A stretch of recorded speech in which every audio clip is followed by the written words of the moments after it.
Software ఆఫీసుల్లో illegal affairs. ఈరోజు ఈ టాపిక్ గురించి మనం మాట్లాడుకుందాము. ఆల్రెడీ దీనికి సంబంధించి అంటే చాలామంది అనొచ్చు, మీరు సాఫ్ట్వేర్ గురించి ఎందుకు మాట్లాడుతున్నారు, సాఫ్ట్వేర్లో అందరూ బాగుంటున్నారన్న, వాళ్ళు సంపాదించుకుంటున్నారు, జలసాలు చేస్తున్నారు, ఎంజాయ్ చేస్తున్నారు, మాట్లాడడానికి మీరెవరు? జనరల్గా ఏంటి అంటే నీది నా పర్సెప్షన్, నా ఒపీనియన్ మాత్రమే. ఇక్కడే విషయం ఏంటి అంటే అందరూ ఇలా చేస్తున్నారని కాదు. ఇక్కడ రెండు కేటగిరీస్ ఉన్నాయి. సాఫ్ట్వేర్ ఇండస్ట్రీలో మంచిగా సక్సెస్ఫుల్గా దేనికి తలగకుండా వాళ్ళ లైఫ్ని లీడ్ చేస్తున్న అమ్మాయిలు కూడా ఉన్నారు. And at the same time ఈ ఇల్లీగల్ అఫైర్స్ అనేవి జనరల్గా ఏంటి అంటే డెఫినెట్లీ ఇది పనిషబుల్ అఫెన్స్ కాదు. రీసెంట్ ఢిల్లీ కోర్టు కూడా ఒకటి దీనికి సంబంధించి ఇల్లీగల్ అఫైర్స్ అనేది నేరం కాదు అని చెప్పి ఒక తీర్పు ఇచ్చింది. దీంతో పాటు సుప్రీంకోర్టు కూడా పలు సందర్భాల్లో ఇల్లీగల్ అఫైర్స్ అనేది తప్పు కాదు, వాళ్ళు ఇష్టపూర్వకంగా ఏమైనా చేయొచ్చు అని చెప్పి మాట్లాడారు. అండ్ తీర్పులు కూడా వచ్చాయి. ఫస్ట్ అసలు ఈ అందరూ కాదు, నేను క్లారిటీగా చెప్తా ఉన్నా, అందరూ ఇలా ఉంటారని అస్సలు కాదు. కొంతమంది మంచి వాళ్ళు కూడా ఉన్నారు, కొంతమంది ఇలా చేసేవాళ్ళు ఉన్నారు, కొంతమంది మంచిగా ఉండేవాళ్ళు. మంచిగా అంటే నా పర్సెప్షన్లో డెఫినెట్లీ ఇల్లీగల్ అనేది నైతికంగా అయితే కరెక్ట్ కాదని 100% నా పర్సెప్షన్, నా ఒపీనియన్ అయితే అది.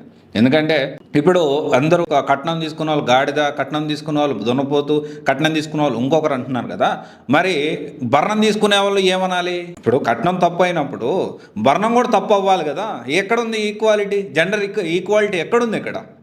అండ్ డెఫినెట్లీ ఎవరో ఒకరు మాట్లాడాలి. ఇదే అమ్మాయిలకి ఏదన్నా చిన్నది జరిగిందనుకో బయలుదేరిపోతారు. ఖచ్చితంగా దాన్ని తప్పు పట్టట్లేదు, మహిళా మండలి బయలుదేరుతారు. మరి అదే అబ్బాయిలకు జరిగి అరే నాకు ఒకరి వల్ల ఇబ్బంది అవుతుందని సూసైడ్ చేసుకున్నా కానీ, అతుల్ సుభాష్ సూసైడ్ చేసుకున్న తర్వాత కూడా ఒక్కడు కూడా క్యాండిల్ పట్టుకొని రోడ్డు మీదకి రాలి. అది ఈక్వాలిటీ ఎక్కడుంది ఇక్కడ? వార్తల్లో చూస్తూ ఉన్నాం, ఒక ఆమె భయంకరంగా ఒక సినీ యాక్టర్ని పట్టుకొని విచ్చలవిడితనంగా మాట్లాడుతూ ఉంది. మనం చూసాం కదా.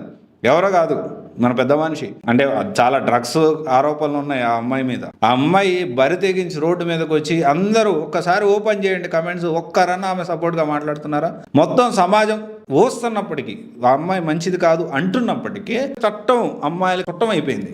అంటే ఇప్పుడు అసలు ఏం జరుగుతుందో క్లారిటీ వచ్చే లోపలే మనము చాలా వరకు ఇలాంటివి జరుగుతూ ఉన్నాయి, ఎక్కువైపోతూ ఉన్నాయి. అండ్ అయితే ఇక్కడ ఈ సాఫ్ట్వేర్ కంపెనీస్లో ఇల్లీగల్ అఫైర్స్ అనేవి ఎక్కువ అవుతున్నాయి. అంటే అవుతున్నాయా అంటే అవుతున్నాయి ఏమో అనిపిస్తాం. అండ్ ఇక్కడ చూడండి, అంటే కొంతమంది మంచిగానే ఉన్నారు, అందరి గురించి కాదు, అందరినీ ఆపాదించుకోవద్దు. ఎవరేం చేస్తే మీకు ఎవరేం చేస్తే ఎవరిష్టం వాళ్ళది. ఇక్కడ ఎవరు దేన్ని నువ్వు అది చేయి ఇది అని చెప్పడానికి రాలేదు. జనరల్గా ఏంటి అంటే జరుగుతున్న విషయాల్ని దీన్ని మనం ఏ విధంగా చూడాలి అనే కోణంలోనే ఇది మాట్లాడడం జరుగుతూ ఉంది. అండ్ జాబ్ రావాలి అంటే కమిట్మెంట్, వచ్చాక జాబ్ నిలబడాలి అంటే కమిట్మెంట్, జాబ్ ఇంక్రిమెంట్ రావాలి అంటే కమిట్మెంట్. ఇది మ్యారేజ్ అయిన వాళ్ళు చేస్తూ ఉన్నారు, మ్యారేజ్ కాని వాళ్ళు కూడా చేస్తారు, పెళ్ళి అయిన వాళ్ళు పెళ్ళి కాని వాళ్ళు ఇద్దరు కూడా ఈ విధంగా చేస్తూ ఉన్నారు. కొంతమంది నిప్పులాగా బతికే వాళ్ళు కూడా ఉన్నారు. నిప్పు అంటే వాళ్ళు ఎట్లాంటి ప్రలోభాలకు తలకకుండా బతికే వాళ్ళు కూడా ఉన్నారు. ఇక్కడ తప్పు రెండు వైపులా ఉంది అంటే మీ అవసరం. అంటే ఇక్కడ ఏమవుతుందంటే అబ్బాయి తప్పు కాదు, అబ్బాయి పర్ఫెక్ట్, మేనేజర్ తప్పు కాదు, మేనేజర్ కానీ టీమ్ లీడ్ కానీ వీళ్ళతో ఎంత దారుణంగా విష సంస్కృతి ఎంత దూరం వెళ్ళిపోతూ ఉందంటే వీకెండ్ వస్తే పబ్బులు, రెస్టారెంట్లు ఎన్ని ఎక్కువైపోతూ ఉన్నాయి. అందరూ కలిసిపోవడం, తాగడము, విష సంస్కృతి, వెస్ట్రన్ కల్చర్ ఎక్కువైపోతూ ఉంది. And at the same time ఇక్కడ ఒకటే విషయం ఏంటి అంటే మీరు నిజంగా ఎథికల్గా ఉన్నారు అంటే మీ హస్బెండ్తో వెళ్ళండి, లేకపోతే మీరు చెప్పి వెళ్ళండి, ఇంట్లో వాళ్ళకి చెప్పి వెళ్ళండి, తప్పు కాదు కదా. తప్పు కానప్పుడు మీ ఇంట్లో వాళ్ళకి చెప్పి చేయడంలో తప్పేంటి? నా ఒకటే పాయింట్, తప్పు కాదు.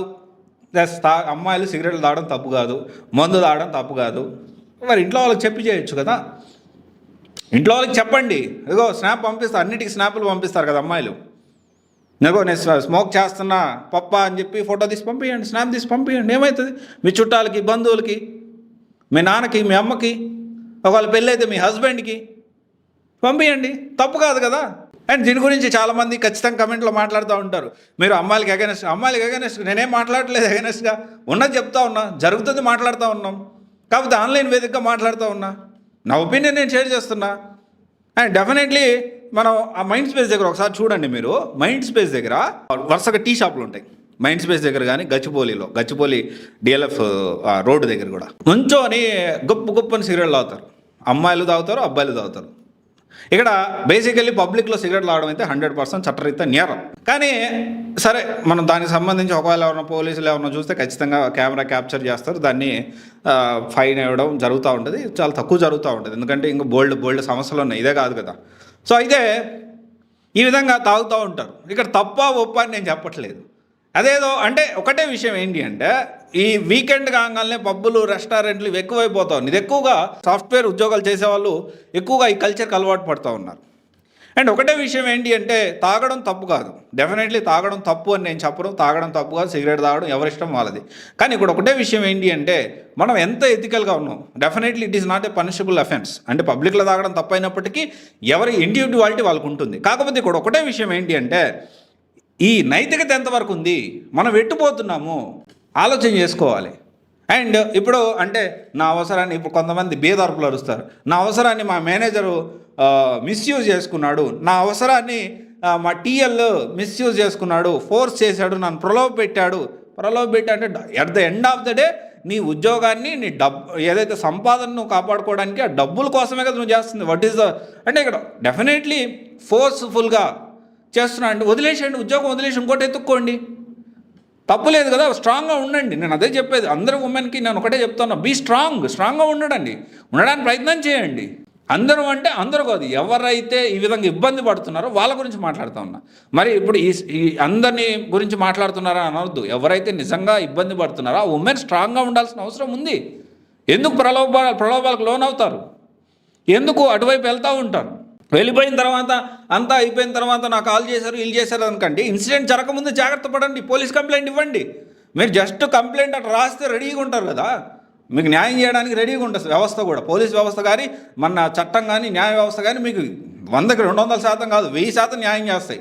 మగవాళ్ళకంటే మరో జన్మెత్తాలి, అది వేరే విషయం, చాలా టైం పడుతుంది, పట్టించుకోరు. చాలా జరుగుతూ ఉన్నాయి. ఈరోజు మన చెన్నైలో కూడా 1,00,000 కోట్లు దాదాపు 70-80 వేల కోట్లు ఆస్తిపరుడు, అంటే అంత సంపాదిస్తున్న వ్యక్తికి కూడా ఈ వేధింపులు తప్పలేదు. అట్లా ఉంది పరిస్థితి. అండ్ నేను అందరికి కూడా మగవాళ్ళందరికీ ఎవరైతే సాఫ్ట్వేర్ ఉద్యోగం చేసేవాళ్ళు మగవాళ్ళు కూడా, మీరు కూడా మన ఇంట్లో ఆడపిల్లలు కూడా ఉద్యోగాలకు వెళ్తుంటారు కదా, దాన్ని కూడా మనం కన్సిడరేషన్ తీసుకోవాలి. జాగ్రత్తగా మనం ప్రతి ఒక్కరితో వ్యవహరించాల్సిన అవసరం ఉంది. అండ్ ప్రతి ఒక్కరు మన ఆడపిల్లలు వేరే ఆడపిల్లలు వేరే ఇంటి ఆడపిల్లలు మన ఆఫీస్కి ఎలాగైతే వచ్చి మన వర్క్ చేసే ఆఫీస్కి ఎలాగ వచ్చి అయితే పనిచేస్తూ ఉన్నారో మన ఇంటి ఆడపిల్లలు కూడా వేరే ఆఫీసులకు వెళ్ళి పనిచేస్తారు.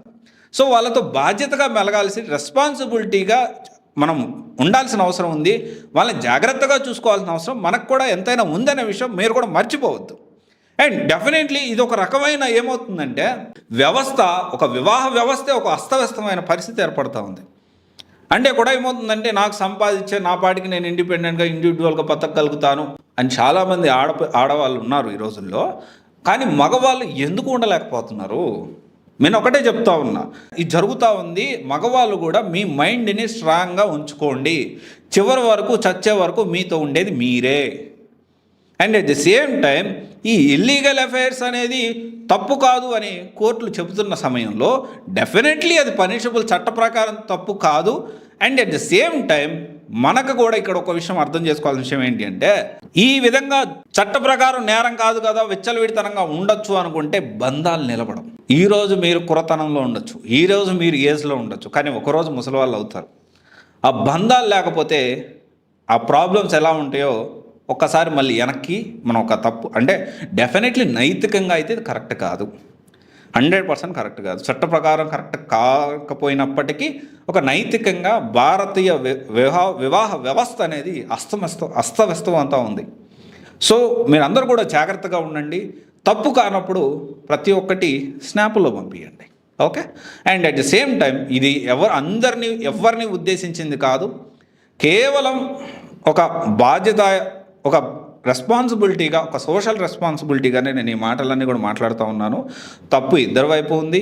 అందరూ ఎవరైతే ఈ విధంగా ఇబ్బందులు ఎదుర్కొంటున్నారో ఉమెన్ అందరూ కూడా వాళ్ళందరూ కూడా ఖచ్చితంగా అడుగు ముందుకు వేసి మీరందరూ కూడా ఎక్కడ ఇబ్బంది వచ్చినా కానీ ఆ ఇబ్బందిని ఎదుర్కొనేలాగా మీరు ఉండాల్సిన అవసరం ఎంతైనా ఉందని. And at the same time మీకు ఏ ఇబ్బంది కలిగినా అస్సలు టాలరేట్ చేయొద్దు. ఇమ్మీడియట్ ఎఫెక్ట్లో మీరు డెఫినెట్లీ కంప్లైంట్ ఇవ్వండి. And at the same time మీ ఇంట్లో వాళ్ళకి, మీ పెద్దవాళ్ళకి చెప్పండి. అండ్ డెఫినెట్లీ ఉద్యోగం కంటే కూడా మీ యొక్క వ్యక్తిగత ఏదైతే ఆ ప్రాబ్లం అనేది లేకుండా చూసుకోవాల్సిన అవసరం. మీ అనుమతి లేకుండా ఎవరిని కూడా మీరు ఏది కూడా అంటే మీ అనుమతి లేకుండా ఏది జరగకూడదు. So definitely. అండ్ రీసెంట్గా ఈ ఢిల్లీ కోర్టు కూడా ఆడవారి బాడీని అంటే ప్రాపర్టీగా అంటే అనుకోవడానికి లేదు అని చెప్పి ఒక తీర్పు అయితే ఇచ్చింది. ఇల్లీగల్ అఫైర్స్ నేరం కాదు, అసలు ఇల్లీగల్ అఫైర్ అనేది నేరమే కాదని చెప్పి వాళ్ళ వ్యక్తిగత స్వేచ్ఛ వాళ్ళ ఇష్టం అని చెప్పి చాలా క్లారిటీగా తీర్పు ఇచ్చింది. So anyway, thank you. This is Raj signing off.